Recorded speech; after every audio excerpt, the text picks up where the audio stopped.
Wi-Fi stream. Sorry.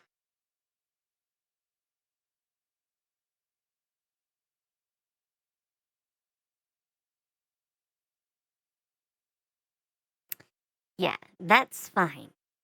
If I could just use one thing for all the media, both parts, it would be fine. Well, that's closer.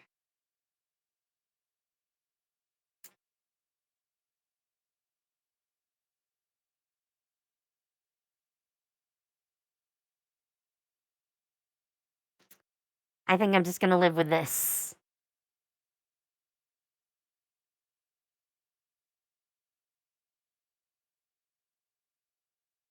Gameplay shows yesterday. Welcome back. We're doing the Xbox showcase and we're joined by Nakami. Hello. And I'm just here dealing with technical issues. Yeah, I really would get the whole thing with the control cap because it should not be causing audio desync. Yeah, it's just the fact that I have to run my audio source for these sorts of events on one stream or one PC and the visuals on the other. Yeah.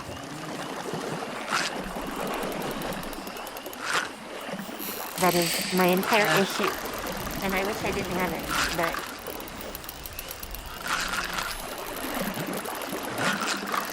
Yeah, we'll have to figure something out someday. Yeah, that shouldn't really be happening. I probably just need to, for these sorts of things, switch my camera to the gaming PC and just stream from the gaming PC and ignore my streaming PC for these. But yeah, my streaming PC is under the desk. So I have to crawl under the desk if I want to take the webcam off of it and plug it in to the gaming PC. Ooh. And I don't really want to do that. I need to vacuum under the desk. Yeah. And anyway though, since the show's about to begin, I'm not sure if you have like what's your unrealistic like Xbox prediction? Oh boy, I heard they poached something from PS5, so that makes an epic change for me. I'm gonna go out on a limb and say a Skylanders remaster, mainly because there's been so much stuff related to that U2's line that's upcoming that might be intertwined with this somehow. Yeah, that is my ultimate copium. Like, if anyone's watched my Let's Play one shot from last Thursday, you'll know that is my copium. Of course they start with this. World premiere? Also, I seem to be like buying it. That the colony is in disarray. We didn't come to Arcadia to get bogged down in pointless warfare. We came to spread freedom and liberate resources for profit. But this pesky Earth Directorate agent is... Well, this sounds very familiar. They're not alone. I'm gonna guess this might be Outer Worlds. And they think they can just choose how things please, play before they did start with their big game for the show, which we need to improve our and then they had the whole direct afterwards. Yeah, that's why I said, well, this was to be expected. That could be the key to closing the rifts that threaten the colonies. So, you see why this menace must be wiped from the face of existence. Or, better yet, brought to our side through the power of capitalism. I did try to restream the original a little while ago. I didn't finish, but... Oh, it's a cute little companion thing! I'm hoping it's a companion. Obsidian, the bad companion. And a flexible rabbit.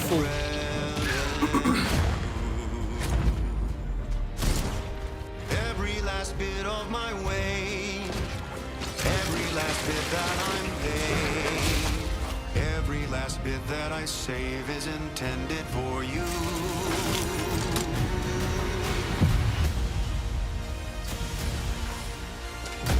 Well, you're right. This is Outer Worlds 2. Yep. The cost may be high. Good.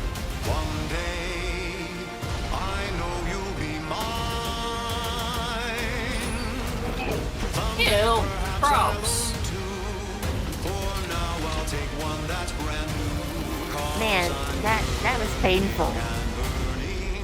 The world, the universe needs a hero, but it gets you. I feel called out. An adventure made for capitalism by capitalism. Inflate our impressions and egos by staying tuned after the showcase. Oh.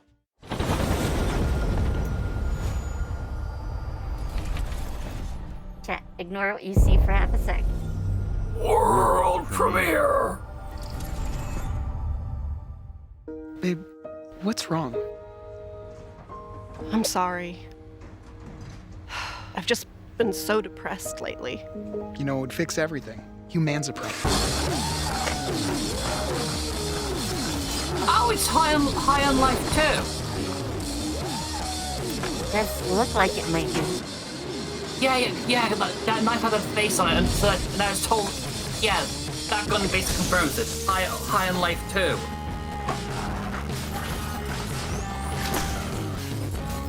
Honestly, I'm surprised they're even going ahead with this, given that wasn't the entire identity of life, High on Life, basically just from Royland, and he's out of the picture.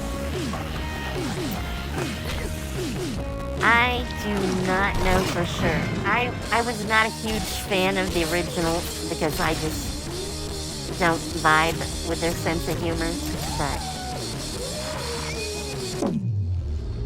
I might just be too old for it.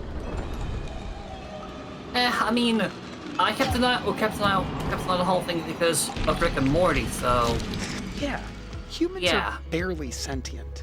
Scientists have done studies, and their brains are like half the size of ours.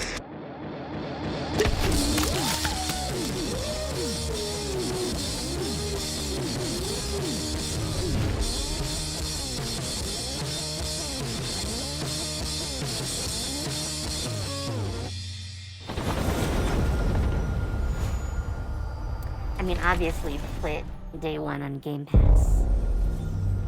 World More world premiere! Okay, this looks pretty. Well, I mean, my first is going to be, State of Decay.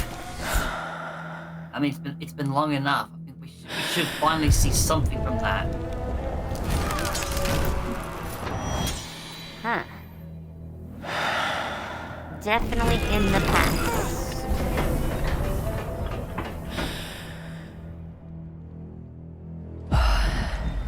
Oh, you know what? This was accidentally leaked earlier today, and every news source was reporting on it.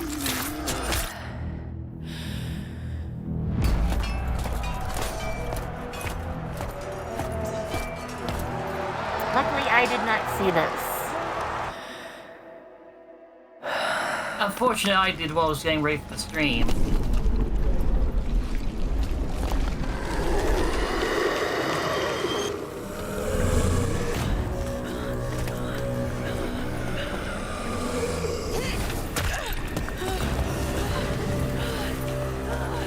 This feels a lot like Assassin's Creed to me, but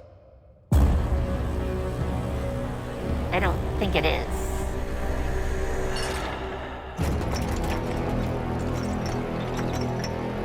Oh, this is a Plague Tale. Yeah. Man, they've really... I mean, it used to be like a stealth game. It does not really look very... A stealth game set in France. Well, that too.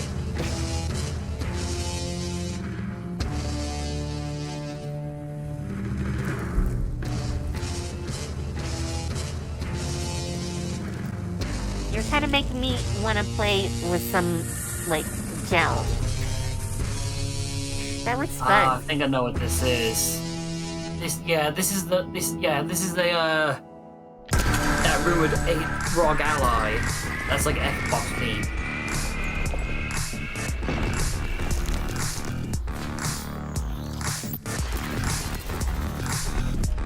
I mean, they've wanted a handheld for a long time. Bro, imagine if that's the only appearance of Silksong in the entire show. It could very well be. It would be funny. It would be hilarious.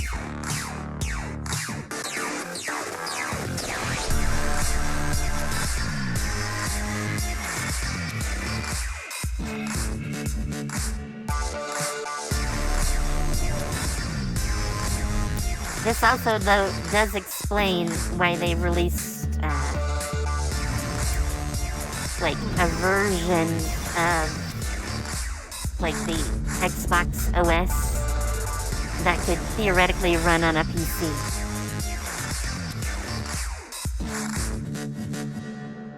So Steam did the same thing, so...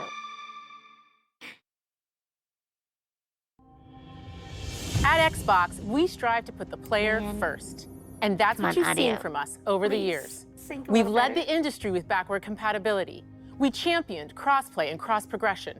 We delivered Game Pass, first on console, then on PC, and with cloud gaming. So what's next?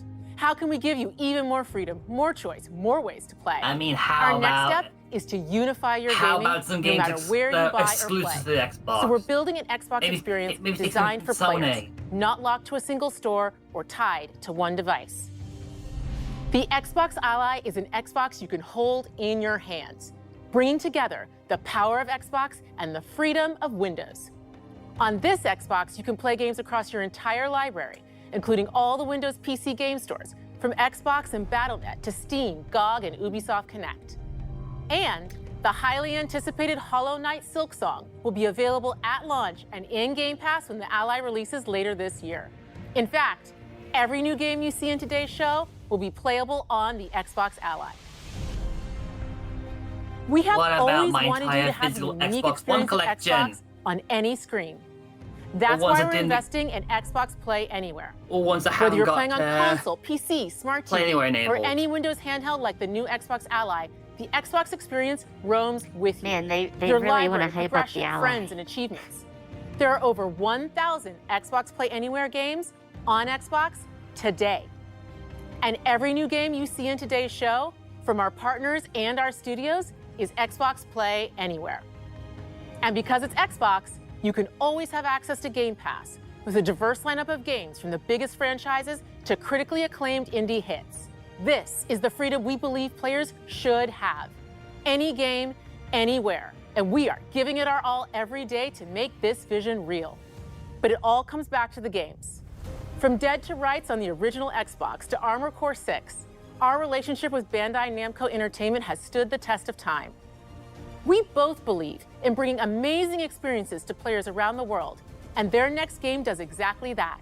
From Rebel Wolf Studios, this is a story-rich action RPG steeped in dark fantasy that I can't wait for you to explore.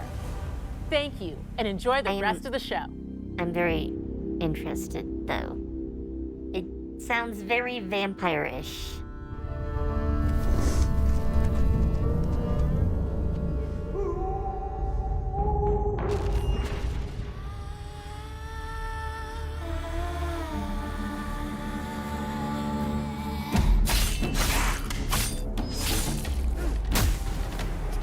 Yep, I see vampires. Monsters have always been here. Yep, you got your wish, a vampire game. Watching from the shadows.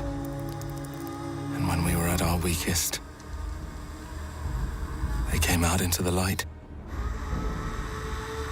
We feared for our lives. Hey, Classic Man. We should have feared for our souls. No, it's just Not really. too much.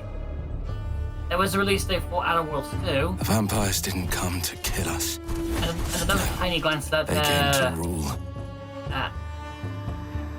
I'm blanking on the name here again. Docile cattle. Hollow Knight. Not me, though. Yeah, Silksong. They tried to change me into one of them. But I became something else instead.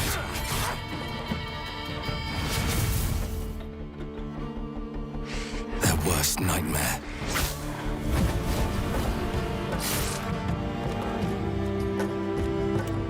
Climbing up the side of buildings. That looks fun. Trapped between the two worlds. Fighting to even the score. Fighting to understand the evil behind it all. He is out there watching, seeping into you, growing.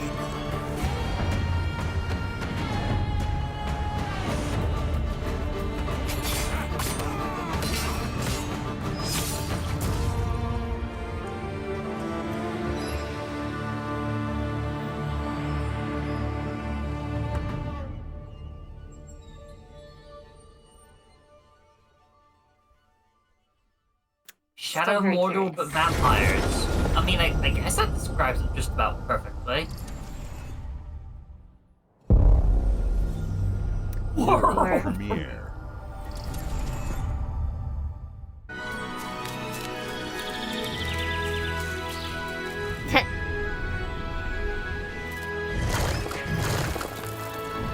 The hell? Oh, okay.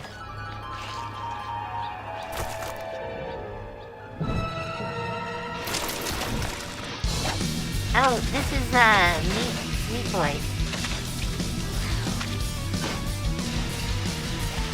Okay, for a second I'm thinking, hold on, the Nintendo, what the hell are you doing? Yeah, I did think that briefly too.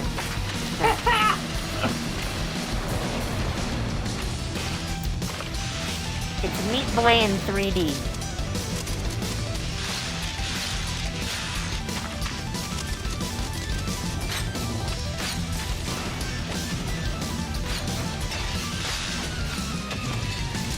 Super Meat Boy 3D.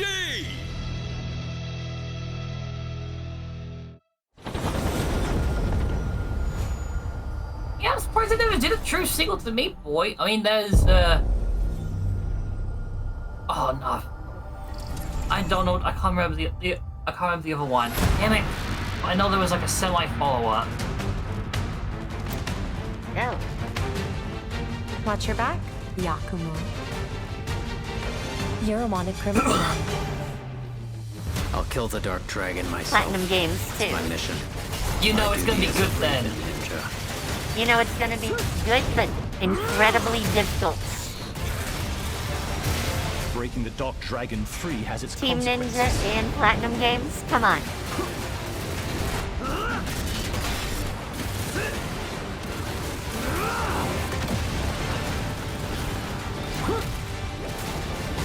This is it. Sayori. Ryu, there's something I need your help with. I figured it was Ninja Gaiden.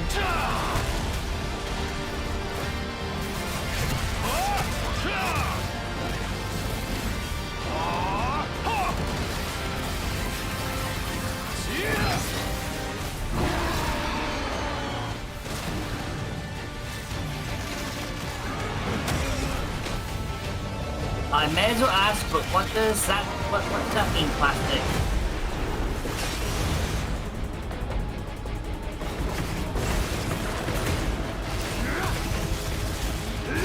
The Dark Dragon is mine.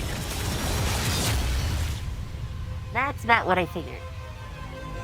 Oh, I thought you meant like something completely differently. I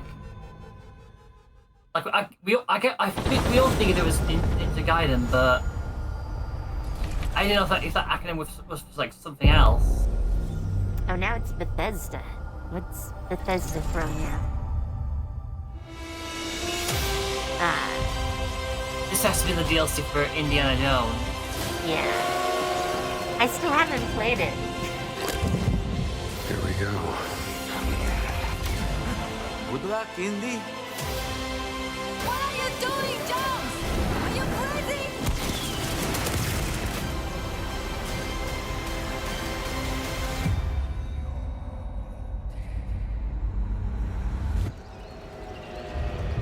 This is where it starts. Yeah, I believe it was called Temple of Giants. Beneath the streets of Rome. Enter the city of Antioch. Find the secret relic. Bring it back to the Holy See. Defend the secret. They worshipped the giants.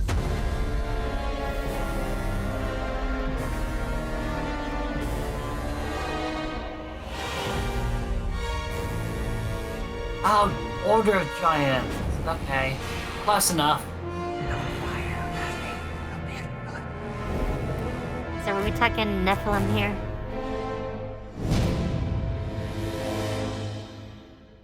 I wish I knew. I really wish I knew.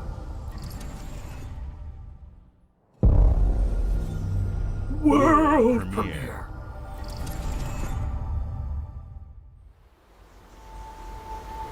はるか昔この国に輪廻の獣が現れ Well, it's in Japanese. I know that.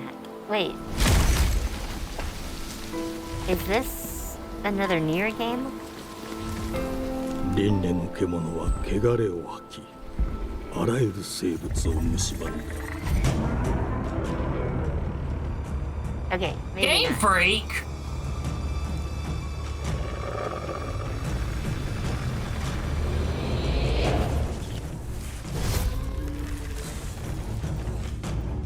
Isn't Game Freak owned by Nintendo?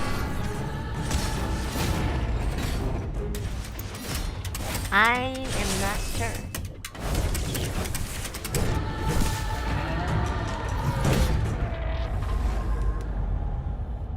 I can find out then.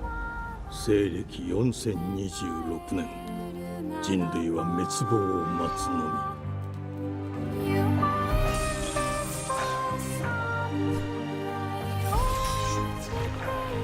Yes, they are in fact owned by Nintendo. A As well as Nintendo-made Creatures Inc. Xbox game. Let's put that into perspective.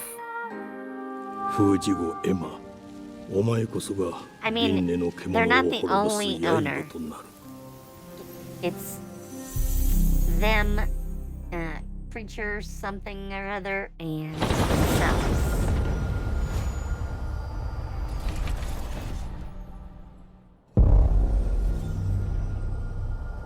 Okay, and then we have Xbox Studios.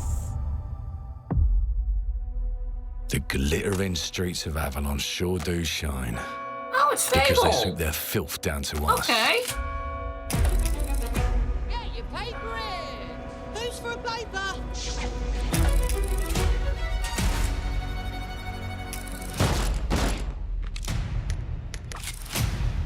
Here's to playing in the mud.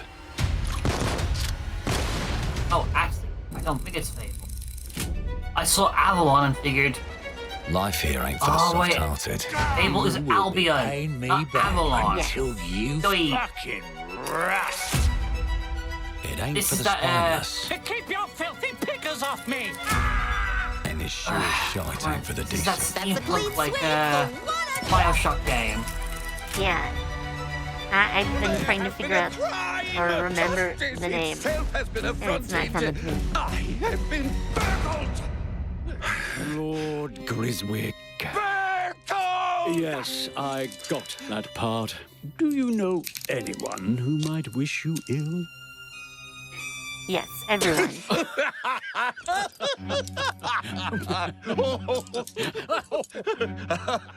We can't arrest and question everyone. Let's see if we can narrow the suspects down a bit.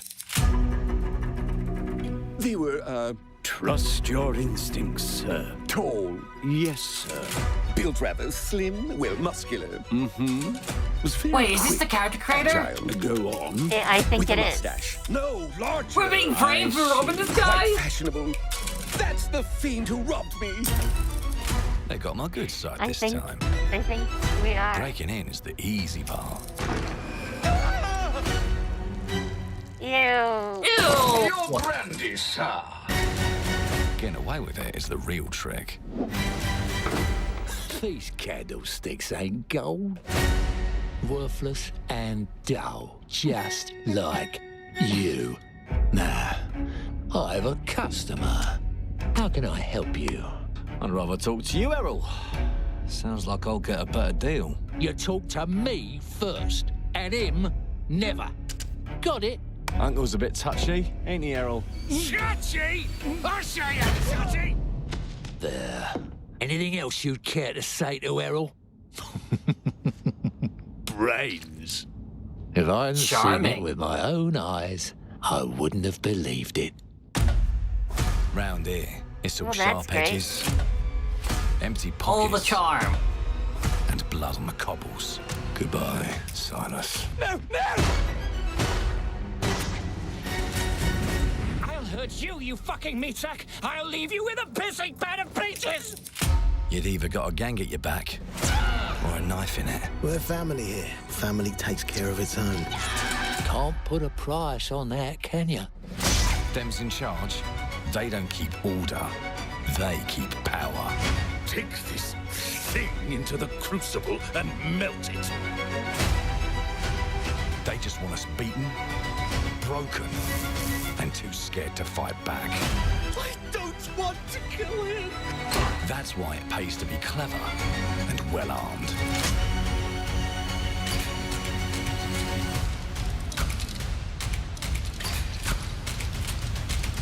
Oh yeah, I into a would few love a arguments. pistol that basically works like a sniper.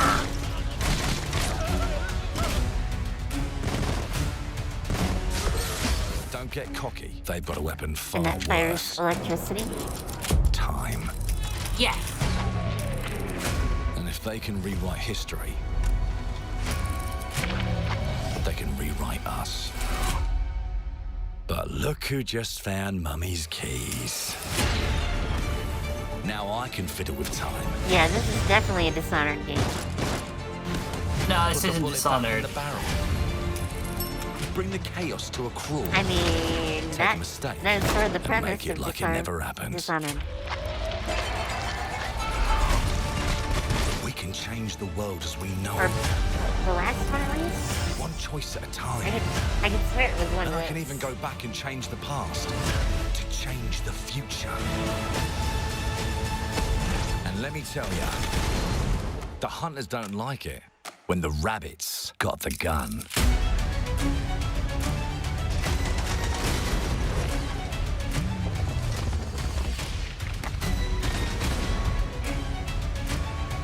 I do like that as a concept. Yeah. Like, it does remind me a little bit of Bioshock with the tears. Where you could just, like, bring cover in from, like, the past. Now Coming let me in due alone time. and piss off!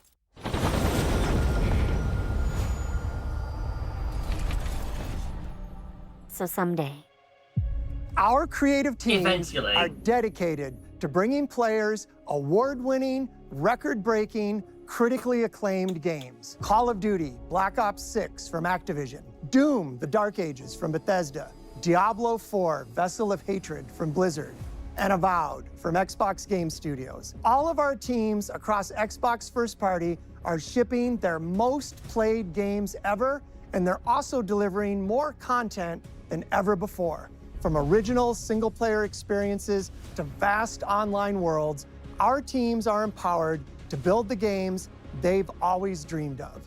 We want our players to have the choice and flexibility of where and how Yeah. they play the games our Classic teams Man, make. I tried. So of course, I tried. our games will be That. available day one in Game I can't Pass, get them and to sync. every I new can- game we I can make try again, for both but- Xbox consoles and PC will be Xbox Play Anywhere. On behalf of our creative teams, thank you. These Okay. experiences don't stop when you put down the controller. As you've seen in recent years, more and more of our characters, stories, and worlds are expanding to brand new audiences through TV and film. A Minecraft movie and the Fallout TV series broke records and brought millions of Oh players yeah, do we have a into the release game. date for season 2 We on have that more yet? projects in the works as gaming continues to influence film and television like Yeah, never before. Yeah. When it comes to growing new I know it's franchises, soon. Obsidian is having a year like no other. From launching a blockbuster new game like Avowed to the upcoming release of The Outer Worlds 2 this October. Obsidian is always delivering great games, and they have a third game launching this year. You'll get to go deeper on it in our Direct, but until then, let's take a look. Oh, really? Wait, a third game? World premiere. World premiere.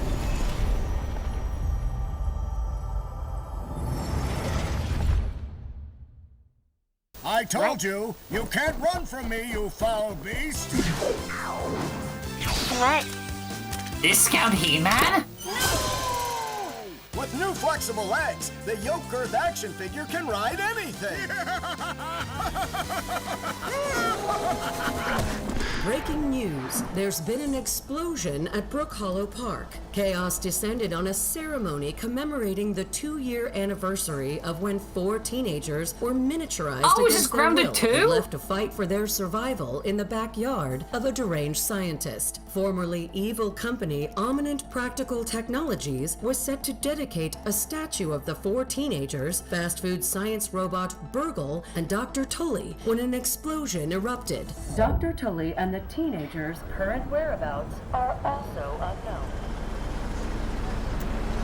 Come on, you know where they are. You know exactly where they are.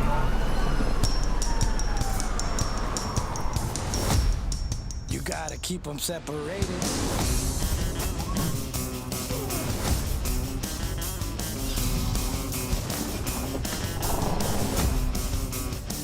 So we're now going to the park. Seems sense.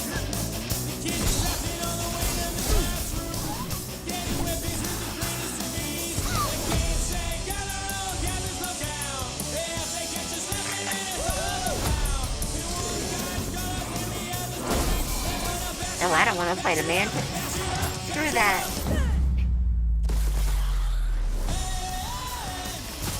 I mean, you get to run ant. I have a bit of a fear of ants after the last game.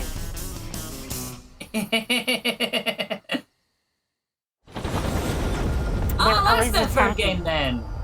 That's the third game then. Yeah, I mean, I was gonna say they have grounded. ND3500 reached. Accessing predecessor's travel log. Attempting data salvage.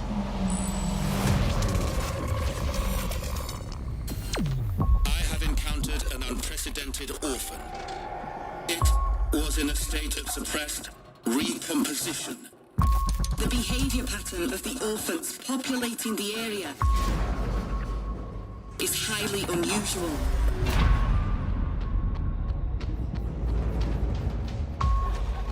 They become exceptionally aggressive.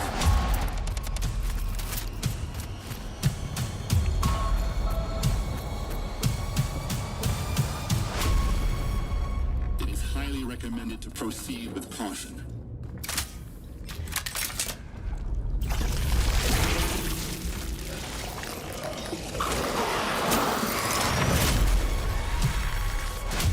They seem to act more consistently, in coordination. Destroying the nest is now a priority. Dear boy. Charming. Such is our calling. Such is our calling.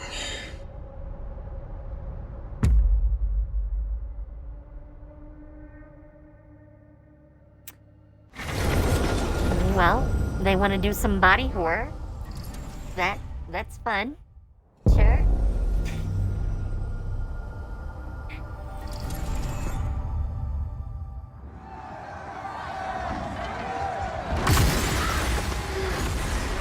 This has got to be Elder Scrolls.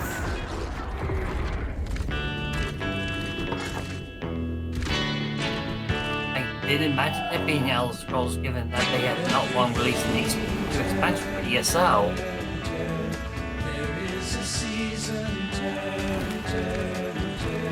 Well, You know, we can't monetize this on YouTube now. That's a frog dragon! That's a frog dragon! Sure. I want a frog dragon!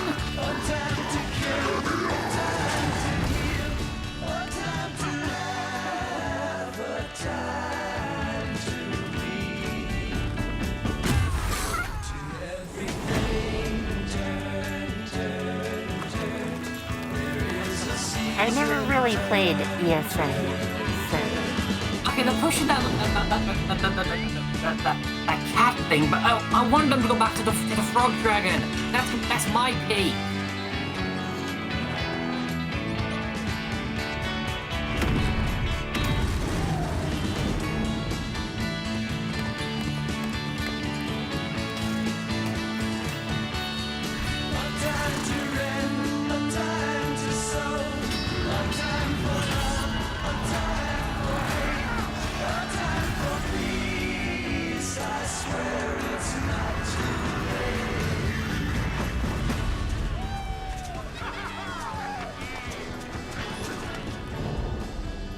Oh good, there's a worm cult. That makes me want to play more. You're telling me you don't like worms? Premiere.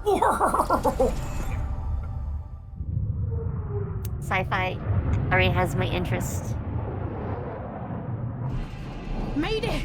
Mayday! Hold one to mission control, we're falling!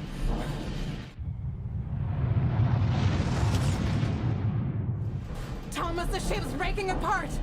There's no time! Evacuate! Now!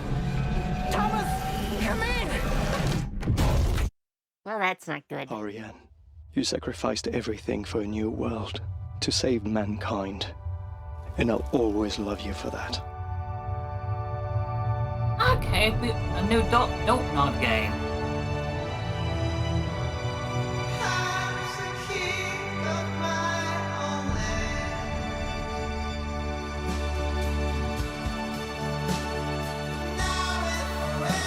All alone on an alien world.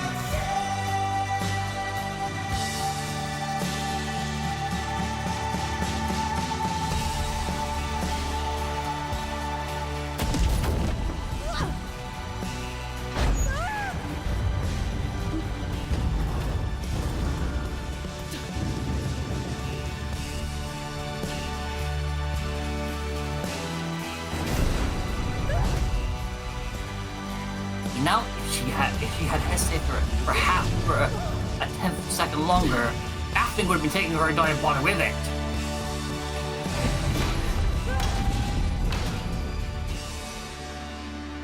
I'm just saying.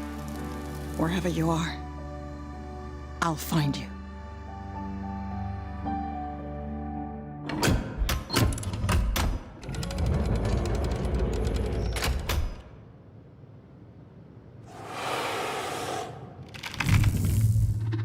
I think he's dead.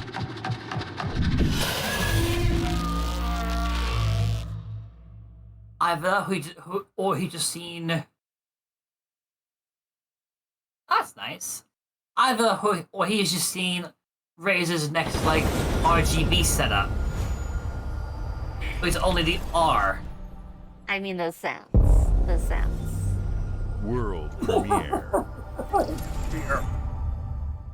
Welcome to England, Mr. David. I know this must be a shock, having never met your real father, but he left you this hotel in his will. It's been in your family for generations. Sounds fun. The caretaker. He's a little eccentric. You'll see. Let me welcome you to the Grand,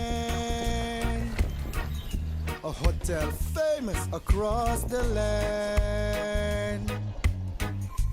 Is this the year for musical games? Your wish I'll command here at the Grand. Also, he's handing us a gun? It looks like you're about to do some renovations. Would you like some help with that? That's a nail gun! But pumped up with steroids. So, my father was renovating the hotel when he disappeared? Not just the hotel. He was helping the entire village. You have his power tools. You know, you could pick up where he left off. You seem like a good man, like he was. I'm in. They don't suspect a thing. Just make sure the locals don't get wind of what you're really up to. Because Are we being if they sus? find out, they will wicker man your ass. You keep looking into things, and things are gonna start. Are there mimics? Don't make the same I see mistake your mimics. father made. In this place, the only one you can really trust is me. Kitty cat. I mean, I do trust the kitty. That's a lot of mimics. Of course you trust the kitty.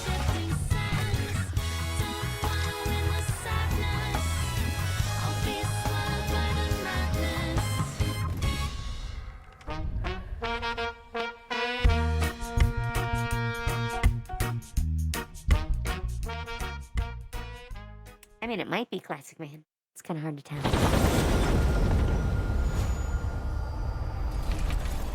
Who knows?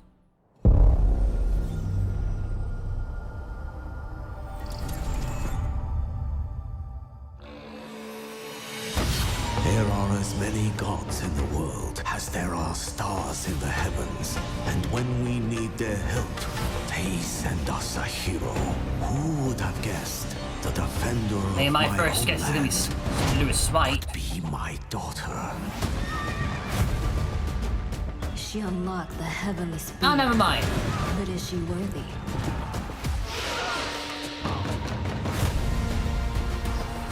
Like some divine power. Can I have some?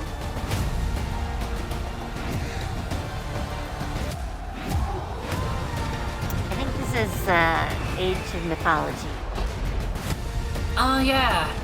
It actually did say about Age of Empires, one of the other transition slide things, so this must be apologies.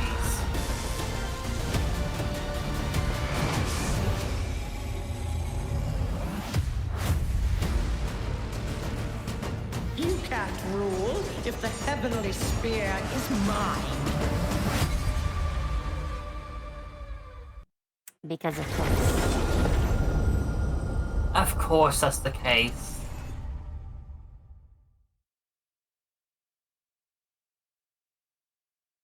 I'm now curious.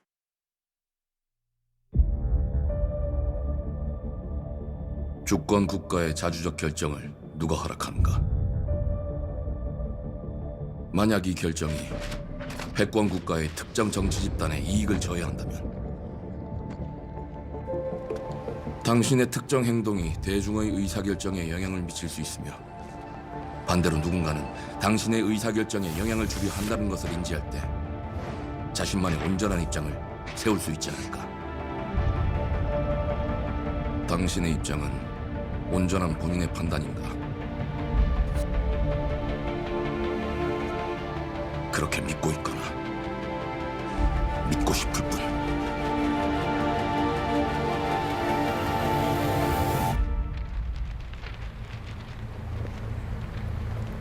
Okay, I'm very lost.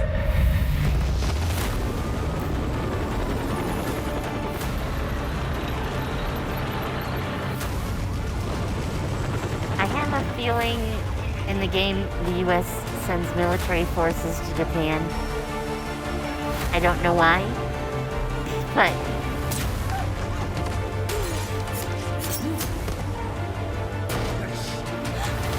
당신은 무엇 때문에 분노하는가?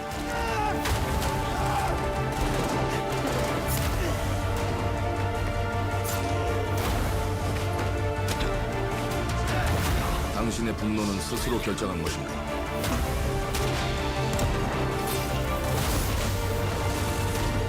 also apparently you play a lot of different people in this 누군가 game. 당신의 분노를 이용한다.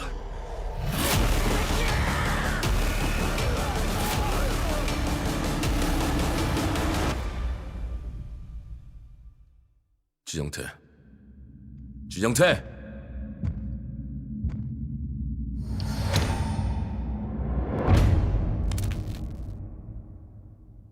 Okay. I have no idea. very curious why you play a woman sometimes in that game.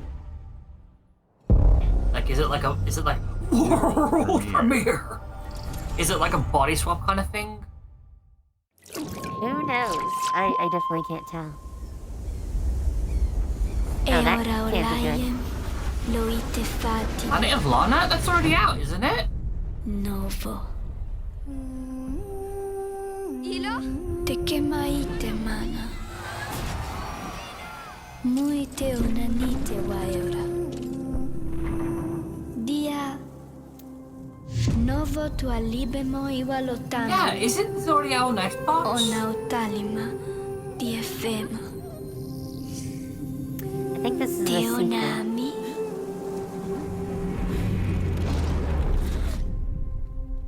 Toma tu accalio, terali.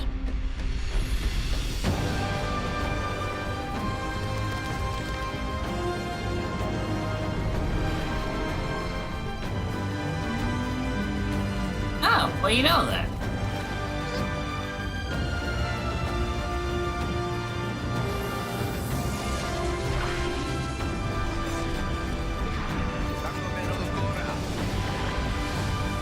This game so reminds me of, like, the old Oddworld games.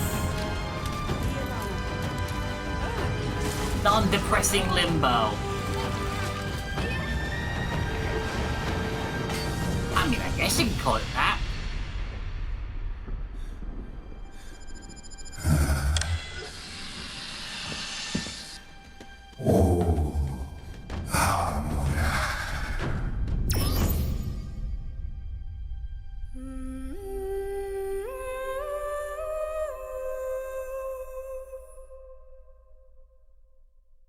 Sure, we'll go with that.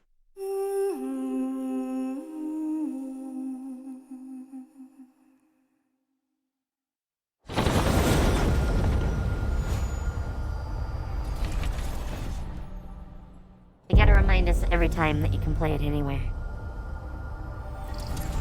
Yes. We Otherwise have to we'd remind forget. it every single time. Oh, okay. So we are getting something about Fallout 76 then. Well, hello even though we there. just last week had an Beautiful update. day to relax by the old fishing hole. New update Wouldn't you for say? it. When it comes to fishing, Appalachia is a land aswim with I opportunity. wouldn't eat any of those fish. Yes, you'll find fish of all flavors in every walk of waterway, from its mightiest of rivers to its humblest of ponds. Just step up to the bank, cast your line, and when your bobber starts bobbing, reel in the rewards. Oh, as in Fallout? What do you got on there, Jed? Worms. And how are they biting today? See for yourself. Bagging the big fish starts with finding the right tools for the job. There are as many unique When you need a combinations shotgun of to take rods, down your reels, fish. bobbers, and baits as there are fish in the sea. And when you've caught your fill, pop over to the local tackle shop to swap fish tails. Can you smell that? I can No smell matter the fish what stew. troubles plague the future wastelands of Appalachia, you can always find comfort in cozy little joys like this. You just gotta know where to look. Vault Life is your ticket to easy living. Design and build your own little slice of paradise. A place to show off all the bits and bobs you collect in your travels. Got a green thumb? Plant your own peaceful vegetable garden. And nothing warms the heart like a neighborhood cookout. Ah, community makes a wasteland a waste home. Join today, and tomorrow you'll be kicking back it's and been so long sharing a since meal I've with actually friends played 76 in beautiful that- Appalachia.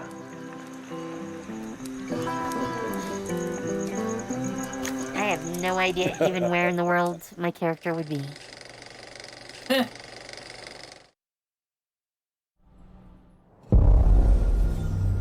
World premiere. World premiere.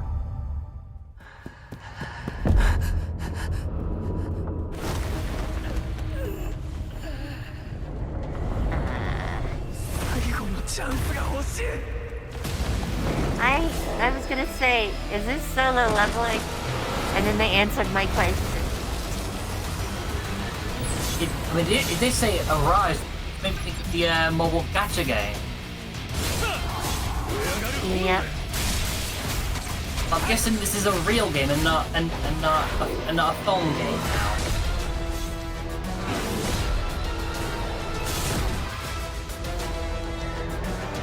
How is it solo leveling if you're playing co-op? It's in the name, solo leveling! I'm just saying. I mean, I guess if you don't have a live gold or PS Plus, this will not have been on the PS5. I guess you do get the true solo leveling experience.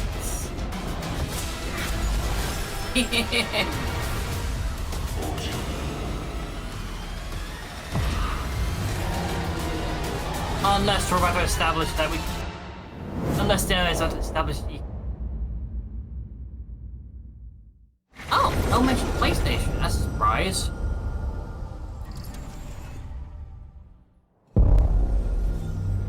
World premiere.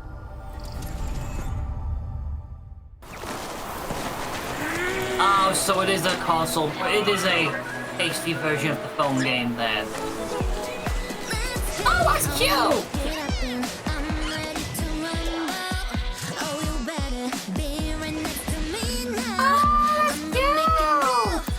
It's pretty.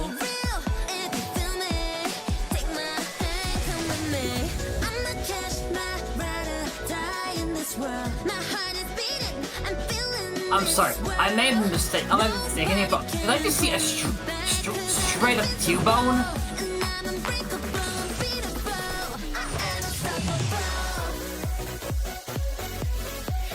I mean, it might just look kind of like one.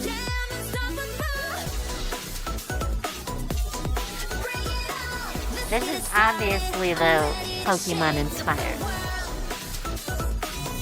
Oh, no doubt.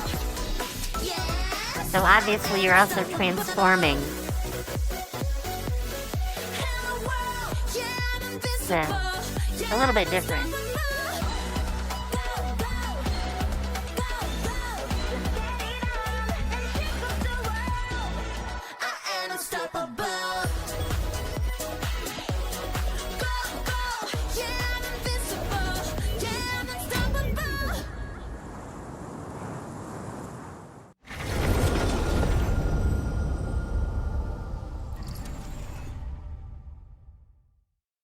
Hey, what's up, everyone? It's Tony Hawk Pro Skater. I just want to say thanks to everyone for all the love and support we've seen since we announced Tony Hawk's Pro Skater 3 and 4 a few months ago.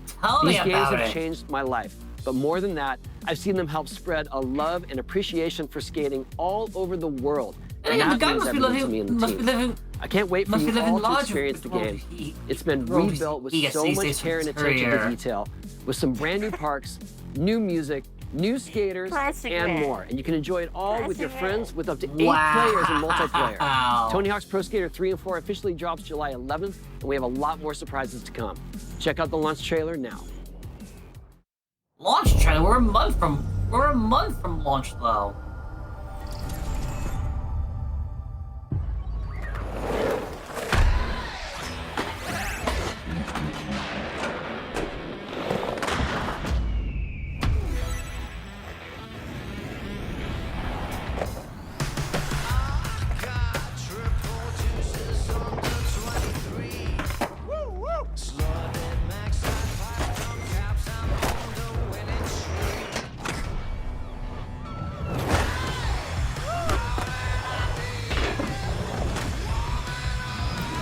Serious air. At the end of the day...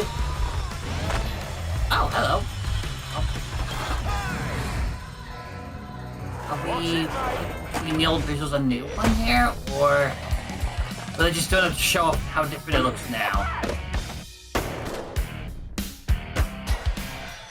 Yeah, I was saying, at the end of the day though, I want them to bring back that Disney skateboarding game. Ninja Turtles.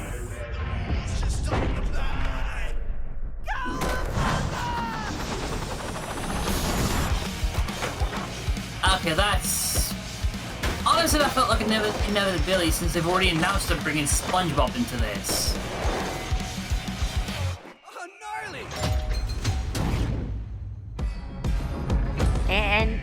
do Marine, because of course.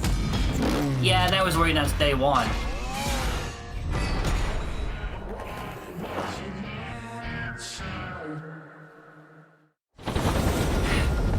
Yeah.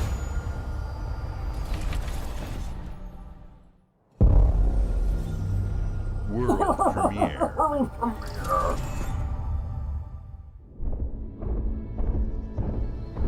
Oh shit, I think the old one's at Shrek? But then again, I believe that was because Activision were also publishing a Shrek game at the time as well. Oh, Spiritfarer. Okay, we're locked in. We're locked in on this one.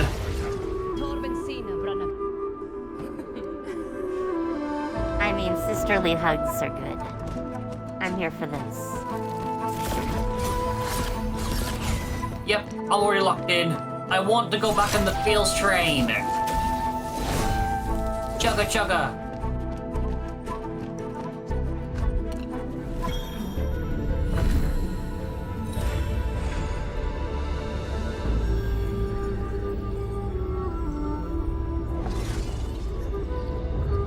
It even has its own version of the Everlight. Come on!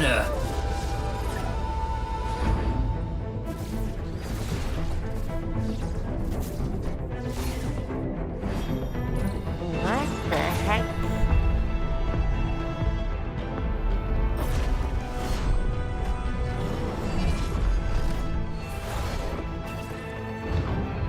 Listen, if there's no little plush of Uncle Atoll, I'm gonna be disappointed here.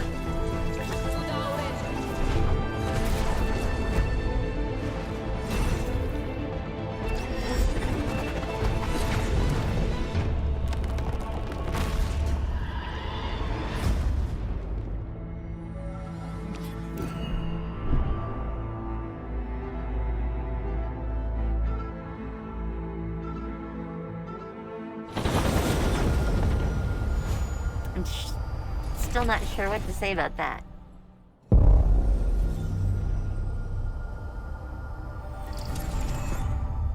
Ooh, oh, that hurt. Okay, this has to be Year's Ear. E-Day. Damn it. Oh no, it's the remaster. Of the remaster. Of the remaster? No, this ain't Last of Us.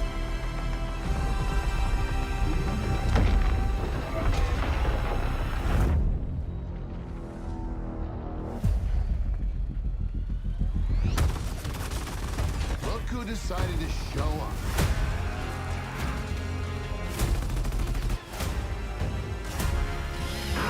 It's game time, baby! You think you can still find your way back home, Phoenix?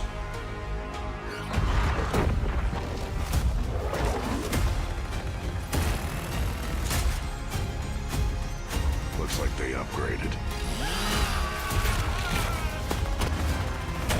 How's your baby?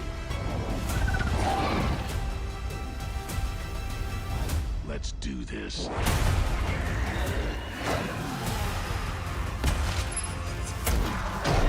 Oh, the circle looks gorgeous.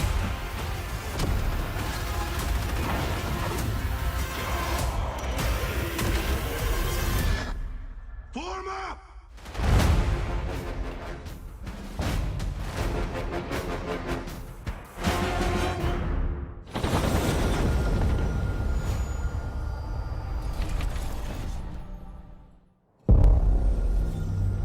World premiere.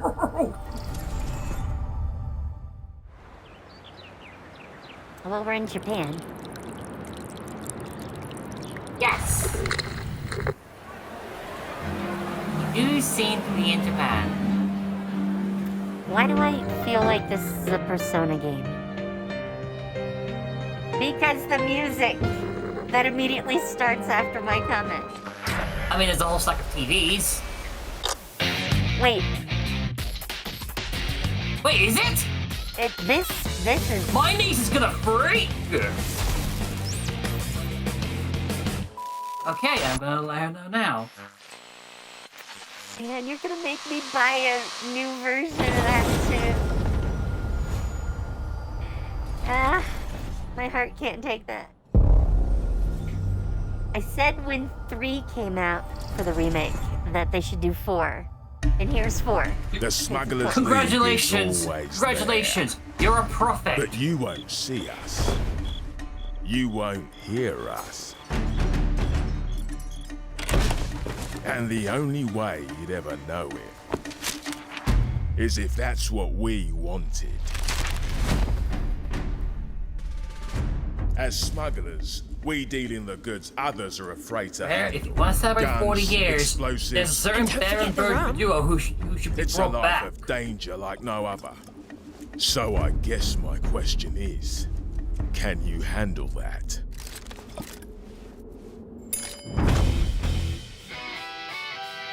Getting your hands on gold is one thing, but you should know that this is what we're really after.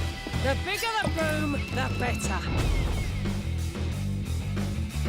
Smugglers need to be Because of course you need adaptable. bigger It's booms. more than moving under moonlight and shadows. You should be ready to take advantage of others' misfortune. Stealing, of course, is always an option. Just do whatever it takes to get the job done. You are pirates, after all. Welcome, my friends, to the Smugglers League. Goodbye, Very Shane. professional. At least you You're live. paying for that. But seriously, we need Banjo. I mean, did they ever finish Perfect Dark? Rare's not doing that one. World premiere. Yeah, let's do it. Let's do it with one of their other studios. I can't remember which one it was This is though. ridiculous. Please, come on. Well, that, Oh, hello. that was fun. Wait, Invincible? Fink Mark Fink? Oh, hell yeah! No, Dad, not even close. Oh, fuck yeah!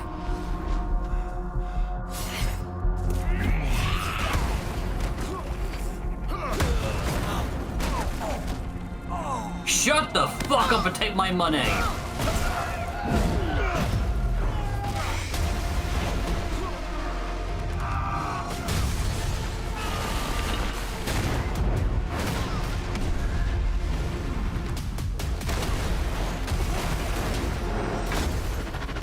I hoped you'd understand why I had to do this.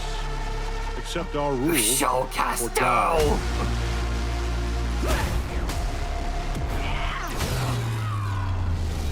I'd like to propose a third option.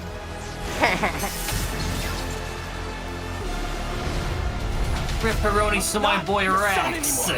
I'm the guy who's going to throw you off this planet for good.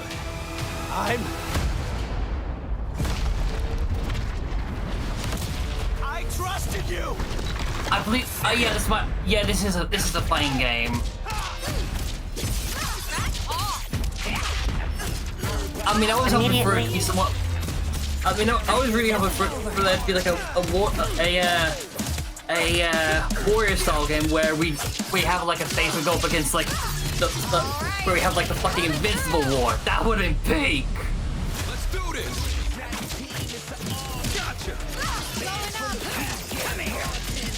Being a fighting game means I would do really bad at it. So. See how you like this? It's an army. I am ending you.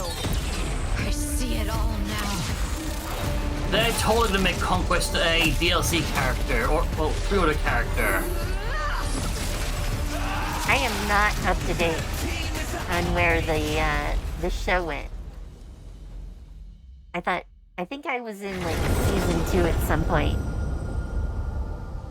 You're not far off then. What weight is it? Oh, square. Are they actually bringing the remake to Xbox? took you long enough.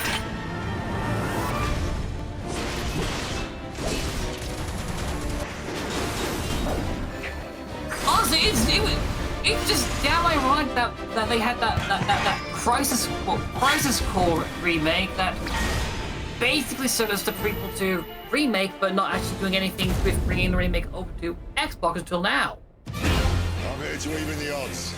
Any objections? I'm at 16, sweet! Know your place, little lamb. Is this what everyone meant when they said Xbox was getting a series from Sony?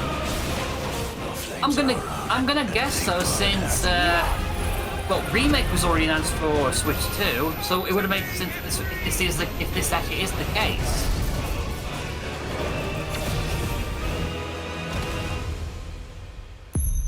I still need to play the second part of the remake.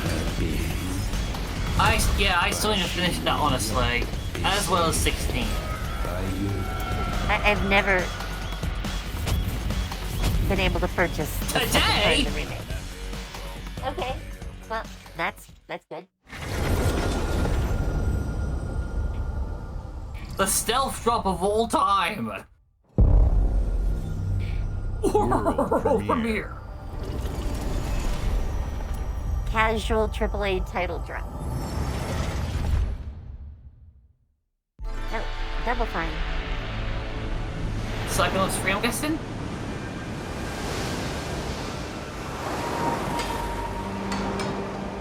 Yeah, this definitely is Psychonauts. It's got that visual aesthetic to it.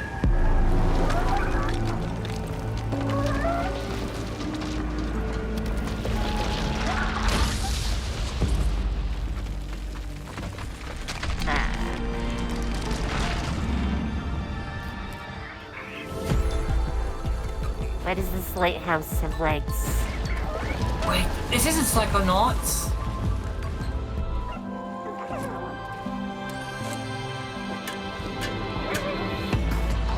Are we a sentient lighthouse? Seems so. I want it. I want to see more.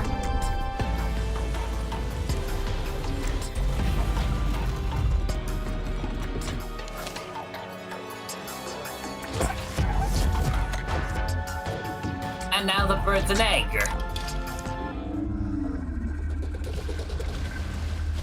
I mean, there is the whole thing where which came first, the chicken or the egg. The chicken came first, obviously.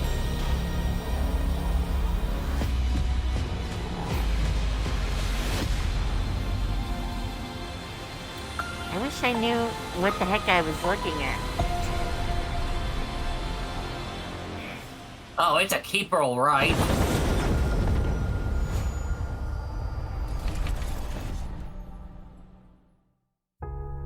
Games like Psychonauts 2 showed how Double Fine excels at creating unique and innovative experiences, and Keeper is no exception. Looking ahead, next year marks 25 years of Xbox. It's a big milestone for the platform and franchises that you helped build and make popular. We couldn't have done this without everyone who's been with us on this journey. As we think about bringing a new generation of players to these iconic franchises, I'm excited to share that players will get to celebrate 25 years of Xbox with a new Fable, the next Forza, Gears of War E-Day, and the return of a classic that's been with us since the beginning. Today, you've seen an incredible range of games from creators across the globe. Creators like inXile, reaching for new heights with Clockwork Revolution. Sluggerfly, making Team Meat's modern classic platformer into 3D. Square Enix, bringing more of the critically acclaimed Final Fantasy franchise to our players. And Team Ninja, returning to the beloved series they debuted on Xbox. You've also seen the next Xbox hardware release, our Xbox Ally handheld, which lets you bring your Xbox experience and your library with you anywhere. I hope you enjoyed the breadth and depth of the games, updates, and experiences that are coming to Xbox from our partners and our own creative teams. we're seeing more players on our platform and in our games than ever, thanks to all of you. We're proud of the creativity that Obsidian is delivering this year. Immediately after Showcase, our Direct begins, where you'll go inside the studio for an extended look at The Outer Worlds 2 and Grounded 2. Thanks for joining us today. But before we get into the Direct, we have a final world premiere. Enjoy. World premiere! What final? World premiere. I see a little butterfly. Curious. Welcome to the Guild. We have been expecting you. Please, follow me. You already know us as a global tech leader.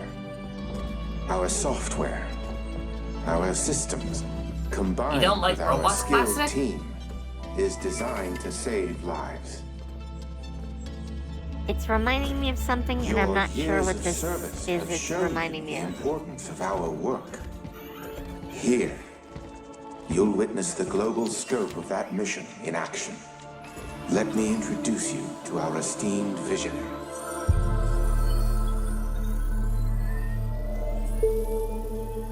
For too long, we have been bound by outdated systems, accepting limitations instead of redefining them. The Guild is safeguarding tomorrow, now. We are pioneering the future of protection worldwide. Our advancements are designed to elevate everyday life. I too would be distracted by the butterfly. Shaping the future of technology on a global scale. I'm Emma Kagan, CEO of the Guild. That's why you don't have glass, buddy!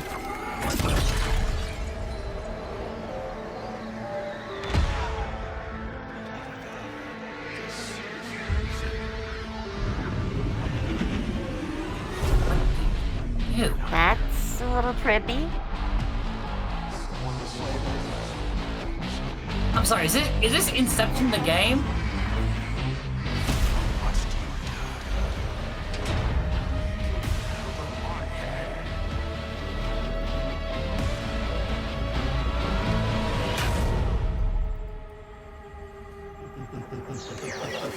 Oh, I don't want anywhere near that table. Speak for yourself!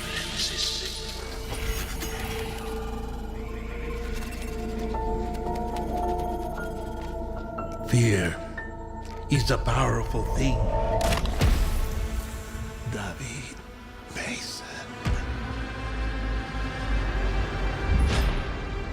Menendez.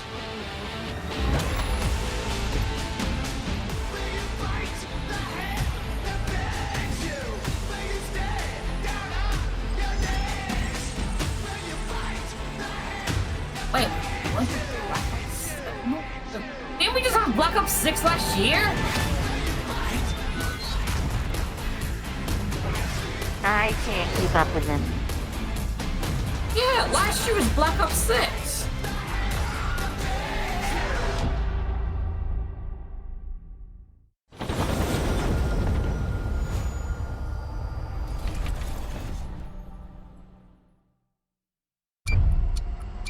Oh, we're just launching into the Direct, I guess. Yep.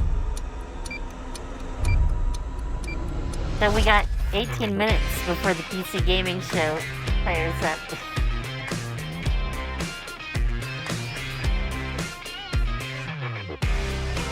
Really? Yep. It's probably gonna be pre-show. Because they're not supposed to start until 3. But...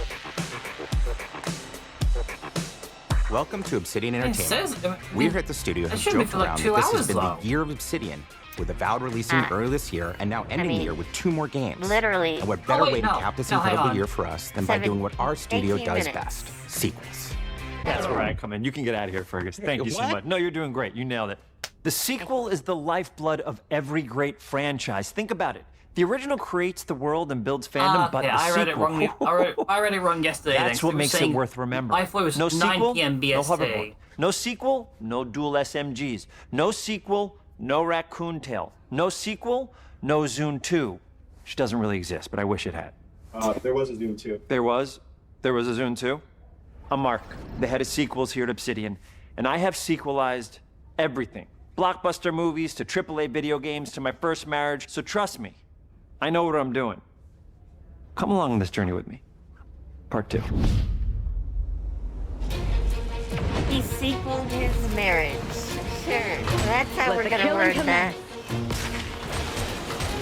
You gotta love them.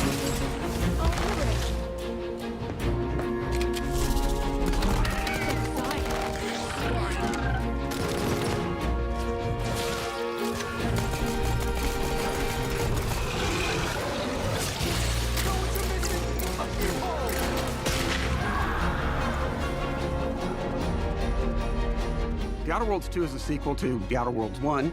It's a continuation of the themes of robber barons in space and how people are controlled by the stories they're told by the people who have power over them.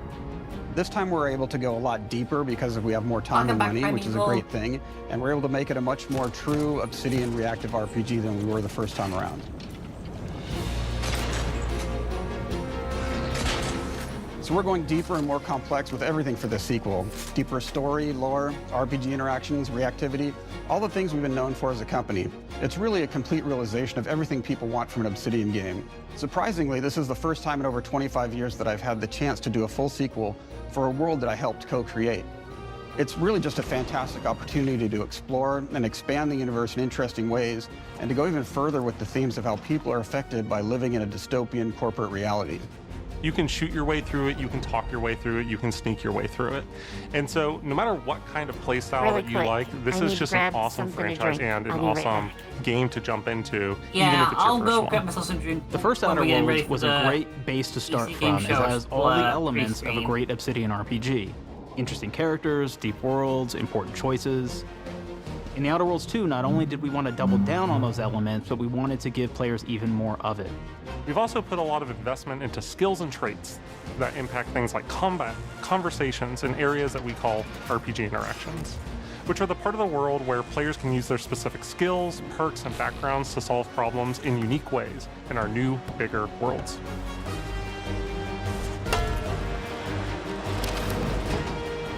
I love a deep RPG experience, and building out that RPG crunchiness for our players was at the forefront of what we set out to create.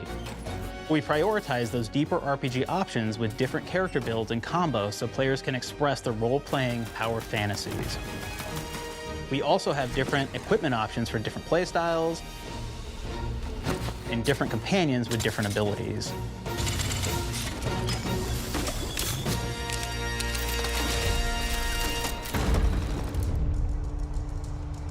I get back in time for choice. In the first Outer Worlds, you start off as the Stranger, which was basically a blank slate to build on top of with various attribute points that would begin to define your personal experience in the game. You can make any kind of character you want, but we've given you a role. That role is an Earth Directorate agent. You can think of them as kind of like space cowboys or space sky marshals. They're the good guys that go into places and kind of fix everything that's wrong. You're gonna be one of those. But we don't tell you why you joined the Earth Directorate. There could have been a lot of different reasons, right? It could have been because you're an actual lawbringer and you want to go in there and spread law throughout the galaxy. It could be that you're a roustabout and you just had nothing better to do. After you pick your background, one of the really important choices you have next is choosing your traits. While we had attributes in the first Outer Worlds, we've leaned into traits for the Outer Worlds 2, which are these big changes to your character depending on which ones you pick. So it could be something like Brilliant, where you can tag extra skills and you start getting extra skill points. And that's obviously really great if that's how you want to build your character. You can also go and do something like Lucky, where you get extra critical chance, and you also get a lot of really cool options throughout the game as well. Of course, we brought back Dumb, so players love the Dumb option. Tell me. Please, no. Do you believe in signs? Please, yes.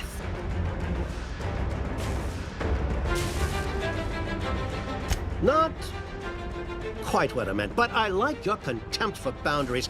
I could put your adventurous spirit to good use.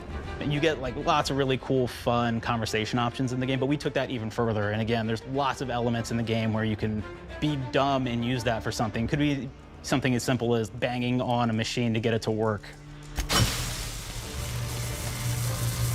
Yes! After you've invested in some of your traits, your next choices are going to be choosing your skills. The skills themselves basically allow you to build on your playstyle and what your character is doing in the game. That will be everything from playing stealthily to speccing for an explosive specialty.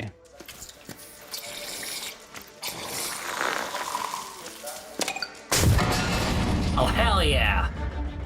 Throughout your entire journey, your character continues to change with the different choices you make. In the Outer Worlds 1, it actually had more skills than we have, so we condensed them down to really the core and essence of what we really wanted there. But we made each point that you put into a skill much more impactful. So instead of getting small percentage changes, we actually did much larger changes per point that you put into each skill. And again, all these things, because of how they're checked inside the world itself, can matter quite a bit. You know, just even having one additional skill point in something can open up a lot more options in the world itself. If anybody's played Fallout New Vegas, they'll be very familiar with like the perk system. We basically borrowed that, but went even grander. We actually have more perks than Fallout New Vegas did. But here's the cool thing, right? We check and use perks for literally everything, right? So you can do everything from, hey, I want to make a stealthy build that steals stuff and is really good at that. Okay, great. Well, you can take maybe the pickpocketing perk. So that's not available to everybody, but if you select that, now you can actually go around and steal things out of people's pockets.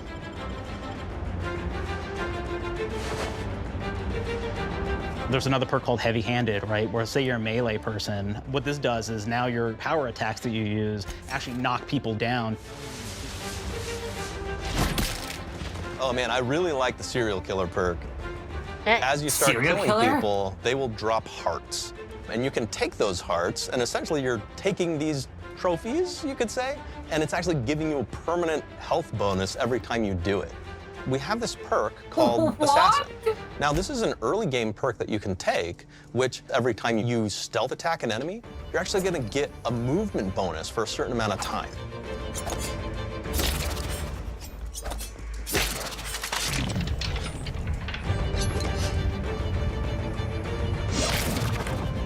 I can't wait to go around stealthing people and taking their hearts. Flaws were a system that everybody loved from the first game. But we wanted to make it more personal to the player. We wanted it to really reflect how you were playing the game and give you a bonus that you actually wanted to really engage with. With the flaw system returning, we knew we needed to go bigger, better, and more real than ever before. So we turned to the team. I told them, no bad ideas. Give me what you got. Okay, we need more flaws. We need them to be real. I want to put them in the game, so give me something. Inspiration. What's wrong with you? Oh, I have bad knees. You have bad knees? They hurt when you walk a lot? Yes. When you walk too much, they hurt? No cartilage. Sounds boring. Makes you sound like a boring person, but it's in the game. I know it. It's a good flaw. What about you? I like to take small things sometimes. So you're stealing? No, I'm taking. When do you give them back? I don't. Claire. Claire, you shouldn't be stealing. What are you doing? You shouldn't be stealing, Claire. Tiny crimes. Tiny crimes? Do you hear the second part, though? It's a crime. Well, You're stealing. Claire, that's wrong. You can't steal things, okay? But it's an amazing flaw, and I'm putting it in the game. But you're a bad person. And are you the one that took my stapler? do you need it? Yeah. Give it back. Okay. Please. You, what do we got? Flaw. I like to stare at the sun. How long did you stare at the sun? Just lunch break. An hour? Oh, I only get 30. You guys get That's out? gotta be a flaw. You know. We need it in the game. I want to Makes you stare feel at the energized. sun. How many fingers will I hold up? 3. No. Anything else? We'll put it in the game. We'll put it in the game because I feel bad for you. Anything else? One of my favorite flaws is something called bad knees. It will actually give you the option to take this flaw that'll make it so that you move faster throughout the game. But the problem is, anytime you stand up, your knees are going to make a loud popping noise that makes it so that, well, everyone around you is going to hear you. Oh, no! There's one called That's fucking gross! This is really interesting because That's what it too does real. is when you steal something, you can actually sell it for more bits than normal. And like that sounds really great. The drawback is sometimes when you're looking at things in the world that are owned by somebody else, you'll automatically steal them. So you have to be very careful about how you use them. One of our more wacky perks is the Sun Gazer Flaw, and it just gives everyone cataracts while playing their game. So everything becomes like light shafts and blooms and hazes and makes the game pretty unplayable if you happen to choose that perk. If you happen to be the type of player that habitually reloads your weapons like I do, well, you'll be offered the flaw of over-prepared. Over-prepared.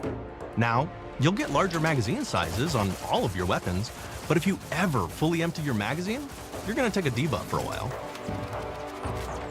While we support options like being a gunslinger who wants to key into destructive weapons, or a rogue who wants to alpha strike their enemies before they know what hit them, we also allow for a lot of fun and experimental builds. You can be a mad scientist who utilizes gadgets and wacky science weapons and armors, or even a psychopath who gains permanent bonuses to health by murdering their friends. They really want to shows talk the about impact of serial these character killer. build options better than, in my opinion, the bridge area, which has a quest you get early on in Paradise Island.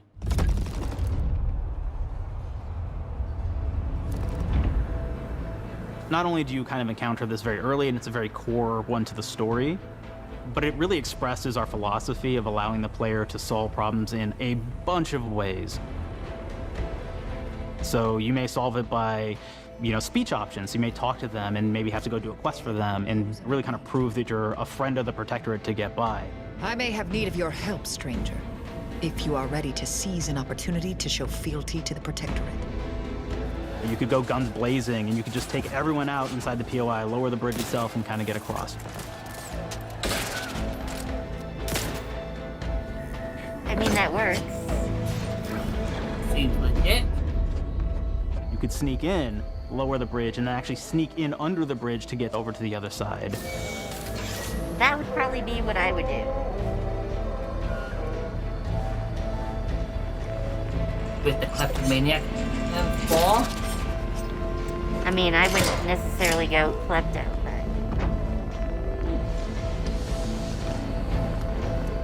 You can bypass the bridge entirely if you found like certain gadgets, like the shield gadget that protects you from poison gas as you go across, or the double jump boots, which kind of allow you to jump across the chasm and get across that way.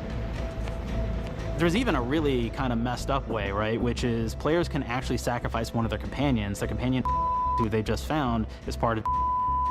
We're no different than the Breeze if we start tossing our own to the rats. I sure as law ain't gonna follow someone who can't see the wrong in it.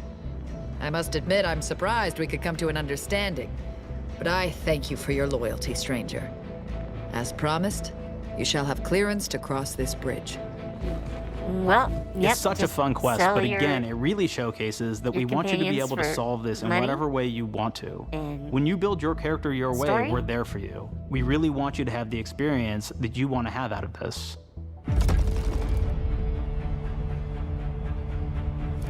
From the very beginning of our discussions about the Outer Worlds, we really knew we wanted every game to take place in a different colony.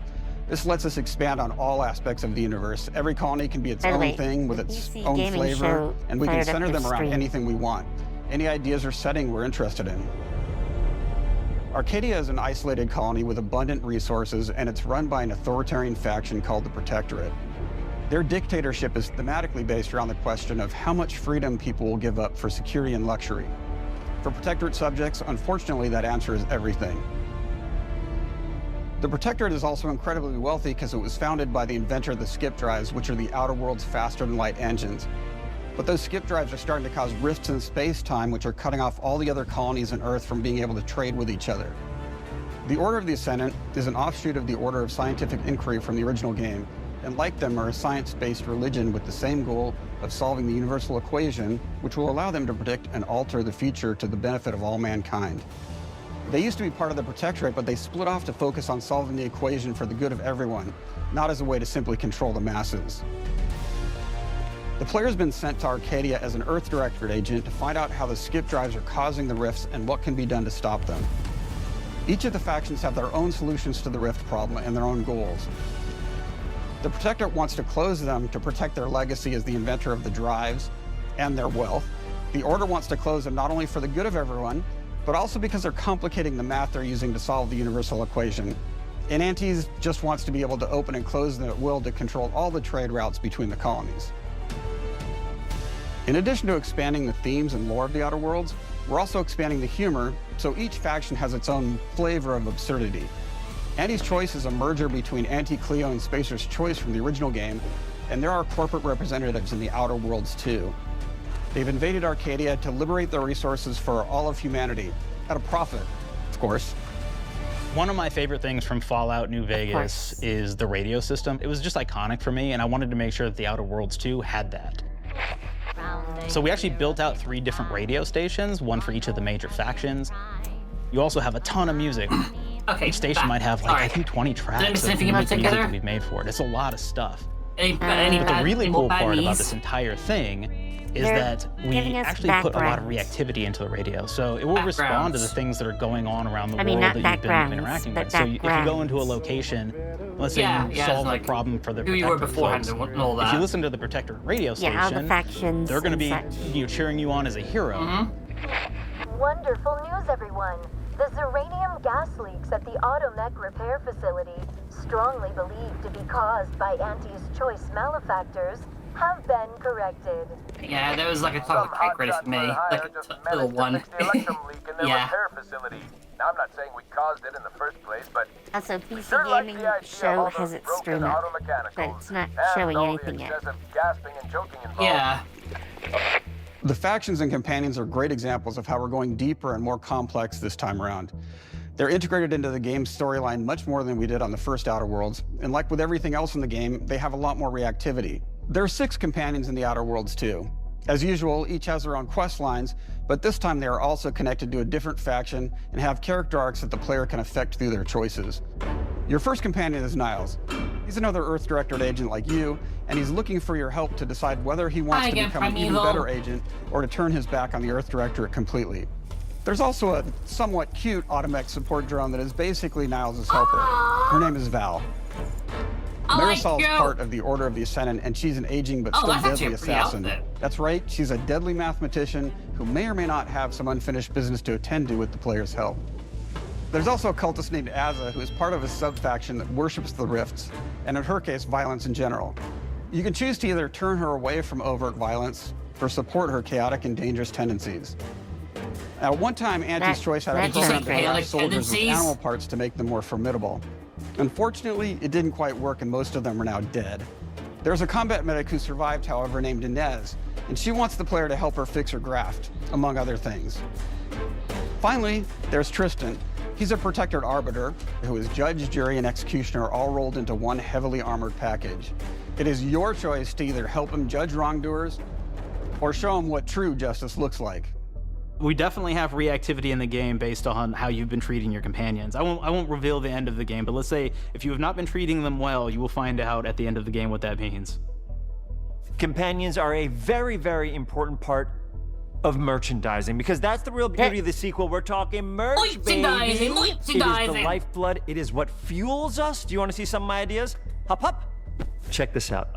Oh my God, no. Gen Alpha loves body pillows, especially ones that look like human beings for some reason, right? Oh, Who needs a significant other when you could have a knife-wielding space psycho up in your sheets, huh? What do they do with them when they get them, huh? Maybe a little napping, maybe a little snuggling, maybe a little... Nah. Damn it! The visuals of the first Outer Worlds depicted a frontier colony in space. Not body The pillows. Outer Worlds 2 is driven by an invasion of the Arcadia colony system by Anti's Choice, which shifts the visuals to be more reminiscent of a World War I-like setting in space. That evolution is seen across all aspects of the game, starting with the factions. How do you militarize everything, including extreme capitalists or math-crazed scientists? In a World War I setting, war comes with propaganda. The Sovereign uses it to maintain control. Anti's Choice uses it to help their bottom line. The Order just wants to show how it exists within the grand plan. We want players to feel like Arcadia is a living, breathing place scarred by a long-standing war. Fairfield, one of the first towns you encounter, was once under Protectorate control, but has recently been taken over by Anti's Choice. They don't just occupy the town, they rebrand it with their signature style, repainting buildings, posting guards, and adding propaganda-based holograms featuring Anti and the Moon Man. Showing the towns evolving after the invasion helps us push immersion for our players. One of our priorities in visually realizing the world of The Outer Worlds 2 was making sure everything is clear and recognizable from the player standpoint. We want to make sure each faction has a particular look and design. So when the player is running across these vast, different environments and landscapes, they're recognizing the motifs and visuals of who they're talking to, what they're going to be talking about, and how that progresses throughout the story. The first Outer Worlds was really about the player interfacing with corporations. And while we have that in The Outer Worlds 2, we really want to express not just the corporations, but how the player interacts with other facets of the world, like government entities or religious structures. And then we elaborate on those. With larger environments, we wanted to encourage exploration by improving player mobility across the board. Now you can run, slide, double jump, mantle, and parkour your way through all of the nooks and crannies of these worlds. Oh, sweet! It really allows Parkour! the player to just explore and Parkour have with bad fun knees! finding really cool stuff.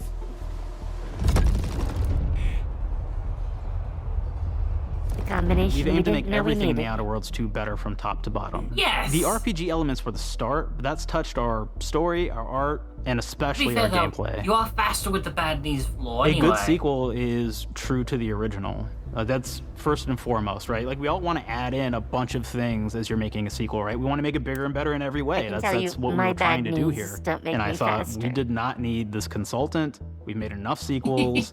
We understand how to do this. And I will say, I don't think it's been entirely successful. I am very proud of the combat improvements we have made in The Outer Worlds 2, thanks to my patented combat system. You may be thinking to yourself, it can't be that good? Shush, what are you even talking about? You haven't seen it yet. Watch this. Put a helmet on, because I'm about to blow all of your minds with my COMBAT system, combat system. My name is Mark, I'm the head of sequels. Shall we begin? You're thinking, what's C for? C, capitalize the fact that the people loved the first game. We're gonna take those people, we're gonna make them buy the sequel, giving out pounds, pounds, pounds. Quick ones, ha, ha, not you, Dev. Here we go. What comes after C? O. Optimize for player satisfaction. I am terrified of online gamers, okay? I want to make them happy. You should. Okay? All right. Mobilize the players so they're ready for that sweet, sweet pre-order. Clap with me. Sweet, sweet. If you don't have rhythm, Brandon, just say it. Sweet, sweet pre-order. Everybody has a different rhythm, and it's blowing mine, and here we go. B, burglarize. What is this? It's basically just finding new ways to loot dead bodies. You know what I mean? Right, Otis? Okay, well, it's a big part of the game. A, you gotta agonize about how many people are gonna be angry that we have just put so much combat into this thing and almost no romance at all. We should look at Wait, ourselves. there's no What is wrong romance? with us? Huh? We can't have one love story in this? How many people have been in love? Raise your hands. Raise your hand if you're in love. Okay, are you lying? I have a wife. Put your hand down. Wow. T, trois. In French, that means two. Sequel. I think that means 3. Okay, you're getting ahead of yourself. Come on, Claire. We're on 2. And how do we end it? Yeah. Anything is possible. And we've established that we're the best there is, and there's no sequel better Apparently he than us. doesn't know French well. And if I could just say one more thing, thank you very much. I know I've kind of changed the world of video games today. For The Outer Worlds 2, we wanted wait, to improve hang on. gunplay Isn't in he every Canadian? way. We focused on improving the feel of each weapon, the way a weapon snaps into ADS, you're wrong, but the isn't way he recoil feels when firing, and how impactful our sound effects really sell the weapon's fantasy, to things like how a unique reload animation can add a lot of character to each weapon. We've increased the variety of weapons by including new weapon types, but also through a host of fun and unique weaponry. We have things like the Boar Blaster that fires out tumors that can explode never mind. like grenades. Never mind then. Or Yeah, he's can even be American. eaten by the player I thought he was a for additional Canadian. health. We have a weapon called Rookie's Reward that will actually level up the more you use it throughout the game. And every time it levels up, it's got fun fanfare where it's like shooting out confetti and it's got a fun little setup. We have a really fun weapon called the pop-up gun. Just because. It fires out ad drones that will distract your enemies with corporate ads, slogans, and jingles. While your enemies are distracted, Corporate you can ads? focus fire on them or explode these drones for additional damage. New to The Outer Worlds 2 are throwables. So you can use frag grenades to flush out enemies, smoke grenades to camouflage and escape, distraction devices to bait enemies into a stealth attack,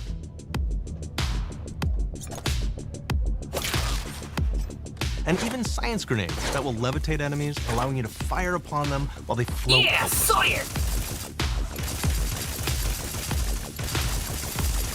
And of course, science weapons are back. We have returning favorites, like the shrink ray. This time it's been upgraded so you can shrink your enemy down to the size of a sprat and run over them, exploding them into bits.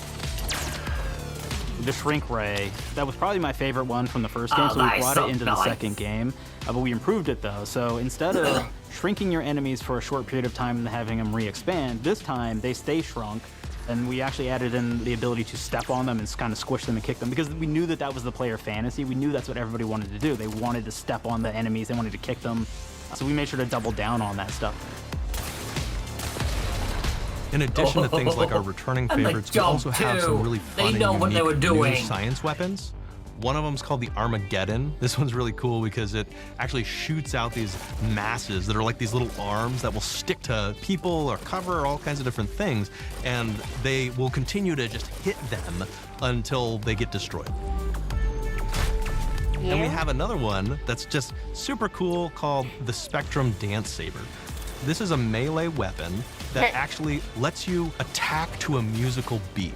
And if you continue to do that, you'll actually get additional bonuses each hit you do. One of my personal favorite weapons is called the Big Bang. It's just a big freaking gun that uses material harvested from rifts to shoot out a giant ball of energy. Fate pricing everything. I wonder what that's based off. Now, ammo's extremely rare for this weapon, but it's you gotta can be use based it in just the right situation of a gun that's like, you effects. could say it was like big fucking. Like another great one is gun, Gary. as you will. If you wear Gary, he will lash out at your opponents as you're walking through combat. So we even have science armors, and we've really kind of shown off what we thought was really great for the player from a science perspective. Don't mock Barry. We're all about letting people play the game their way. There are some players who prefer to be immersed in a first-person view, taking in all of the details. But there are others who really prefer to take the world in from a third-person perspective. Why not allow both? Well, now you can swap between the two, letting you enjoy the experience in whatever way you like. One of the things I really like about having the third-person mode is being able to see all of the fun and unique armors and armor combinations and weapons that you can equip your player with. It's not just a first-person shooter or a third-person all of the actions that you could do in first person, so you're double jumping around, you get to see your character in that way, and you get to take in the world and see things in a different light.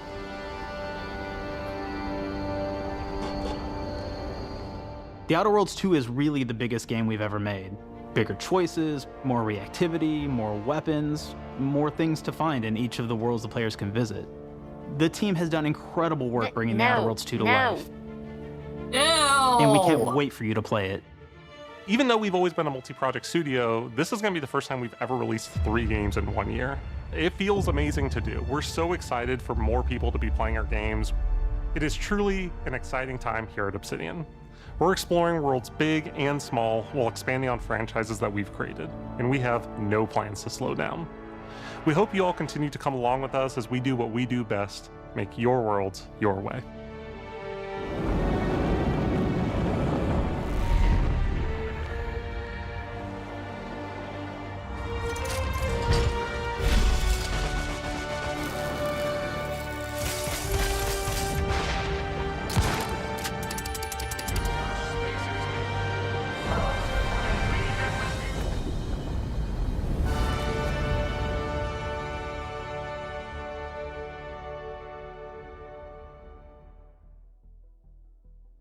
With the Outer Worlds 2, we're all about the best place to play, which is also the promise of Xbox. You could play the Outer Worlds 2 on this Xbox, but it may be hard to play it when you're staring at all these beautiful holes. Let's cut that. You can play the Outer Worlds 2 on this Xbox. You are one charmer, you are. Oh yeah, now that's Microsoft. Or you can take a phone call on this Xbox, then play the Outer Worlds 2 right after. Excuse me, I'm getting a call. Hello? What am I doing? I'm playing the Outer Worlds. Hello? Yeah, this is Mark. I didn't know I had jury duty today. You could play the Outer Worlds 2 on this Xbox, but it takes 2 people to lug around safely. We're gonna go up to my apartment, okay? And this is an Xbox you actually wear that also plays the Outer Worlds 2. What do you think, Claire? This is amazing. Are you playing? I think so. Fantastic.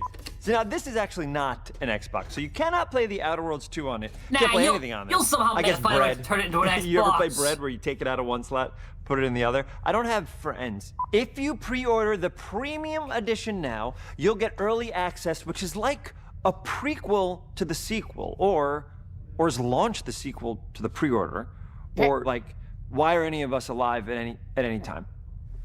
It doesn't matter. Either way, my job here is done.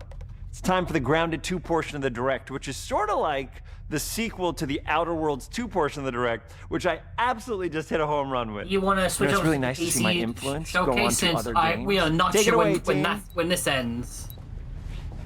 I have it up, and we got 17 and big minutes. exit? Yeah. I'm gonna make the switch over now then. So, yeah. I mean, they're not yeah. showing anything except the countdown. So. Oh, and so it's like showing like 17 minutes or something like that. We're so proud of Grounded. Okay. What started as a I'll tell small you passion if it project to changes. make a quirky game where you're shrunk down to the Yeah. size of an ant, Yeah. trying to survive in a backyard, grew into something way bigger than we ever imagined. Over 25 million of you jumped in, explored, built, crafted, and fought off giant bugs together. Y'all helped make the entire experience very special to us. The team's been cooking up a ton for Grounded 2, and we're so excited to talk about it. I had to grease some palms to steal a bit of time from the Direct to give you a deeper look. There were so many possibilities and ideas that didn't I'm make sure it into that the was first real. game. So with the sequel, we have the chance to dream bigger. To achieve those dreams, we partnered with the amazing folks at Eidos Montreal. I mean, would Together, you we're taking Grounded from the disagree? backyard to an even larger world, the Brook Hollow Community Park. When we started working on Grounded 2, we knew that we wanted to make a bigger world. Fortunately for us, Eidos Montreal became our main partner on developing Grounded 2. They have a lot of similarities to the sorts of things that are important to us at Obsidian. They tend to make very narratively strong games. They make games with really deep characters and great character progression. They make games with great gameplay. Everyone at Eidos Montreal is thrilled and honored to be working with Obsidian Entertainment. Our two studios share a lot of DNA. The same things that are important to Obsidian Entertainment are important to us.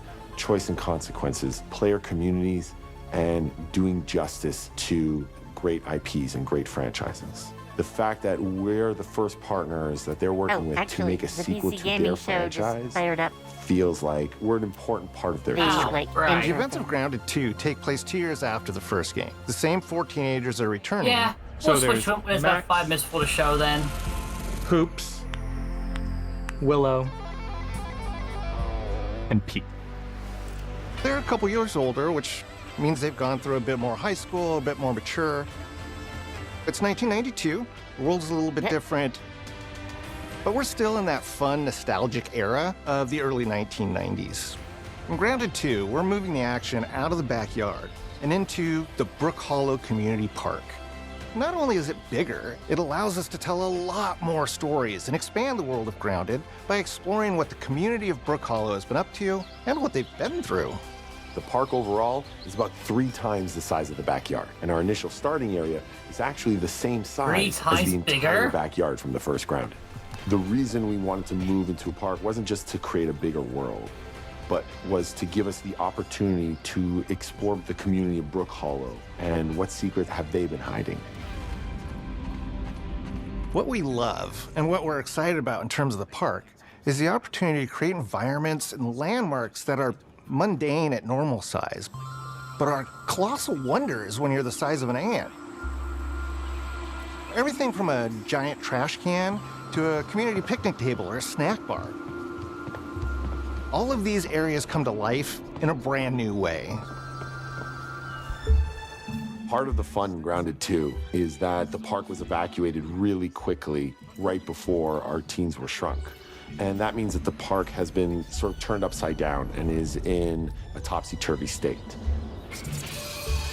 And that leads to really fun environmental storytelling, but it also leads into the creation of amazing biomes for our characters to explore. One of my favorite examples of this is the ice cream cart. Ice In all of cream? the commotion, the ice cream vendor's cart has been knocked over and its contents have spilled out into the ground. And what this means for our young adventurers is that they'll be able to explore this frozen cave of interesting challenges and colorful Lovecraftian horror. We have one anthill that's actually somebody decided to bury a bunch of toxic stuff in the park. And so there's all these toxic chemicals under the ground. The environment looks very cool and very spooky with all of these sort of chemical pools. And of course, nothing can live down there except for one type of insect, the cockroach. We are oftentimes reinventing environments, and in future updates, you're gonna see a ton of new stuff. You do a lot of fighting against insects of all shapes and sizes. We didn't just want it to look better, we also knew we wanted to add a new layer of strategy. The changes that we've made aren't limited to tuning animations or adjusting attack or defense numbers or making characters or insects move faster or slower. But we did all that too, but there's also an entire sort of rock, paper, scissors strategy involving light attacks, heavy attacks, and blocking. We've also added dashing as a new way to both get out of danger quickly or jump in for a quick attack. And almost all the insects in the game will have these abilities now too. Sort of like a chess match, but one that's super frenetic, looks super cool, and is ultimately just a ton of fun. We're leaning into clear play styles for tanky warriors, low defense, high damage rogues, effect-wielding mages, and ranged hunters.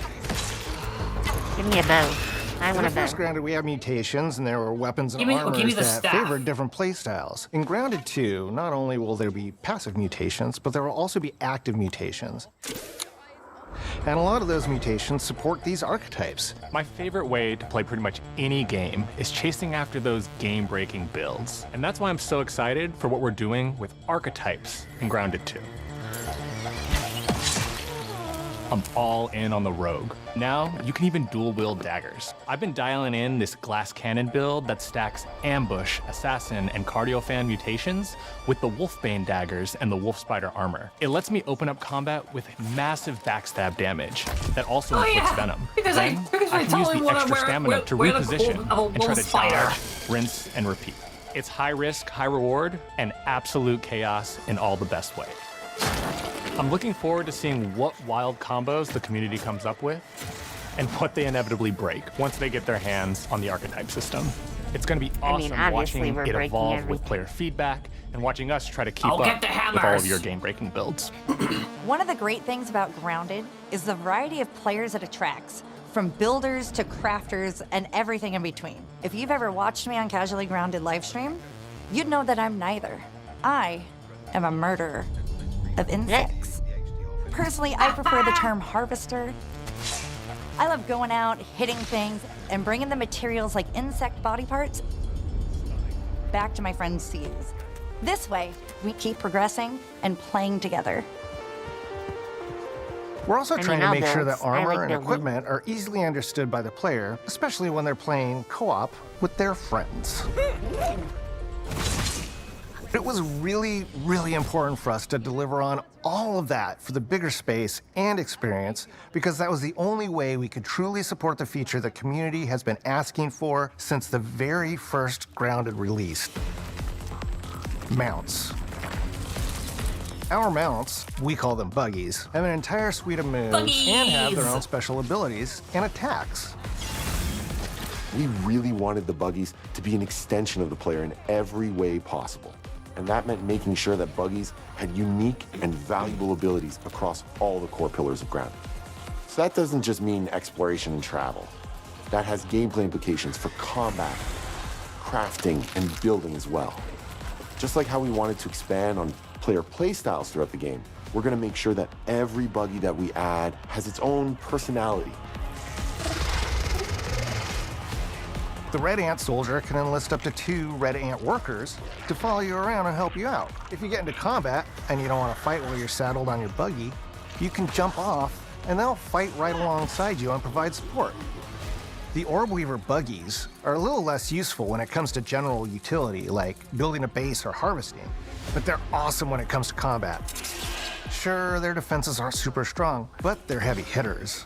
They're also super fast, and they have some great special abilities, like a scream that allows them to stun lesser-powered insects, and the ability to shoot webs and entangle other creatures. So the Orb Weavers won't be your base-building buggy. You should use the Red Ant Soldier for that. But they're super fun for exploration and combat. Red Ant Soldiers and Orb Weaver Spiders will be available at game preview launch. There will be others in the future, but those are the two we're starting with. The connection that our Grounded community has with us is something we want to keep forging with the sequel as we make an even bigger game than the original. Pretty much from day one, we knew we wanted to return to game preview for Grounded 2. Sure, it comes with some trade-offs, like the game's not done and it's out to the world. But there's so much value in building it alongside Is that a face the in the community. back of his head? Yes. Buggies Yes, it is. change how you traverse and navigate the park. What we're doing with Grounded 2 is we're actually keeping zip lines held back so we can see how players engage with buggies, and then we can tweak zip lines to bring them back over time to really complement that buggy experience and make exploring the park far more fun. That kind of feedback loop helped shape the original Grounded, and we wanted to shape the design for Brook Hollow Park, archetypes, I want flying buggies, mounts. all of it. We also learned a lot from that first time around. One thing that stood I out do immediately, too.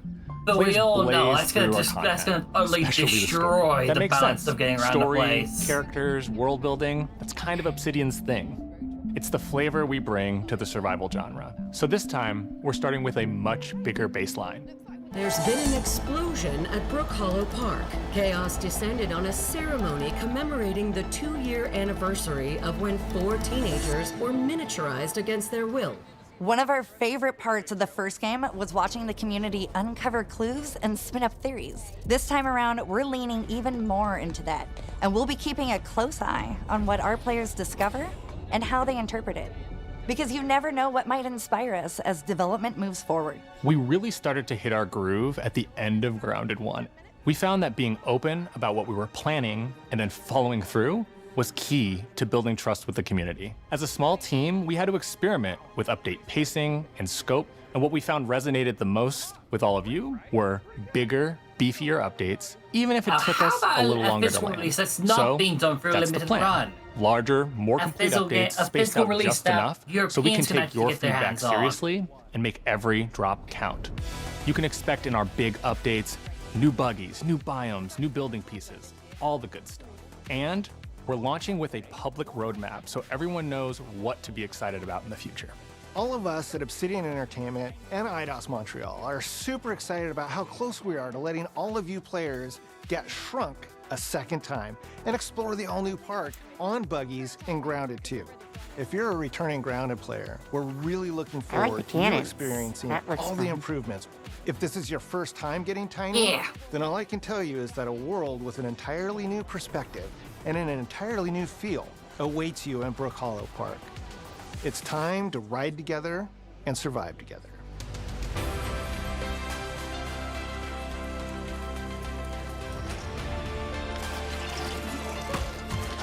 And on that note, we should probably switch over. Yeah, I believe this actually is the end of it, so yeah.